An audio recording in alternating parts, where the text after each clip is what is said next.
تاکہ ہم تمہیں اپنے بڑے بڑے نشانات دکھائیں۔ تم فرعون کے پاس جاؤ کہ وہ سرکش ہو رہا ہے۔ کہا اے میرے پروردگار، اس کام کے لیے میرا سینہ کھول دے اور میرا کام آسان کر دے اور میری زبان کی گرہ کھول دے تاکہ وہ میری بات سمجھ لیں، اور میرے گھر والوں میں سے ایک کو میرا وزیر یعنی مددگار مقرر فرما، یعنی میرے بھائی ہارون کو۔ اس سے میری کمر کو مضبوط کر اور اسے میرے کام میں شریک کر، تاکہ ہم تیری بہت سی تسبیح کریں اور تجھے کثرت سے یاد کریں۔ تو ہم کو ہر حال میں دیکھ رہا ہے۔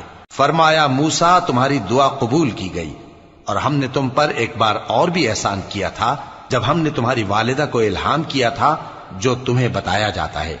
وہ یہ تھا کہ اسے یعنی موسیٰ کو صندوق میں رکھو، پھر اس صندوق کو دریا میں ڈال دو تو دریا اس کو کنارے پر ڈال دے گا، اور میرا اور اس کا دشمن اسے اٹھا لے گا۔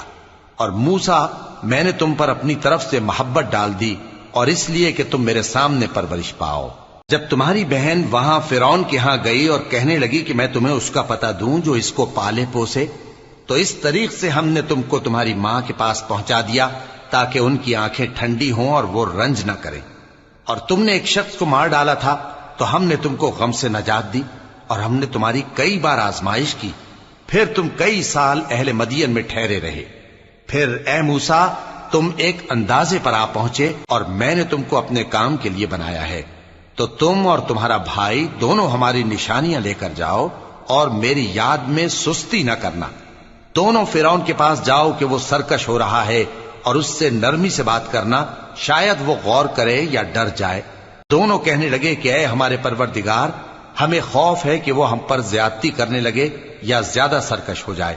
اللہ نے فرمایا کہ ڈرو مت، میں تمہارے ساتھ ہوں کہ سنتا اور دیکھتا ہوں۔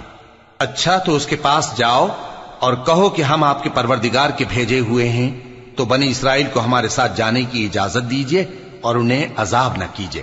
ہم آپ کے پاس آپ کے پروردگار کی طرف سے نشانی لے کر آئے ہیں، اور جو ہدایت کی بات مانے اس کو سلامتی ہو۔